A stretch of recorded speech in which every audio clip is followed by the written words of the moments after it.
মাধ্যমিক 2026 ইতিহাসের 8 mark one of the most important প্রশ্নগুলো অবশ্যই দেখে নাও। দেখো 1 নম্বর প্রশ্ন, মানুষ, প্রকৃতি ও শিক্ষার সমন্বয় বিষয়ে রবীন্দ্রনাথের চিন্তার সংক্ষিপ্ত বিবরণ দাও। প্রত্যেকটা প্রশ্ন অবশ্যই ভালো করে দেখবে, ঠিক আছে। তারপরের প্রশ্ন, বাংলায় নমঃশূদ্র আন্দোলনের একটি সংক্ষিপ্ত বিবরণ দাও। স্টুডেন্ট দেখো প্রত্যেকটা প্রশ্ন ভালো করে পড়বে, one of the most important আজকের এই টপিকটা, ঠিক আছে। তারপরে দেখো 5 নম্বর প্রশ্ন, লেখায় ও রেখায় ভারতীয় জাতীয়তাবাদের বিকাশ আলোচনা করো, ঠিক আছে। তারপর 6 নম্বর প্রশ্ন, 7 নম্বর বিদ্যাসাগরের নেতৃত্বে বিধবা বিবাহ, ঠিক আছে। 8 নম্বর সতীদাহ প্রথা বিরোধী আন্দোলনে রামমোহন রায়ের ভূমিকা লেখো।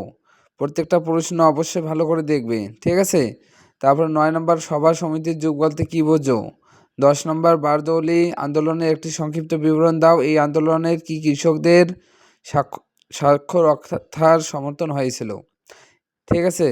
দেখো 12 নম্বর প্রশ্ন, one of the most important ভালো করে দেখবে।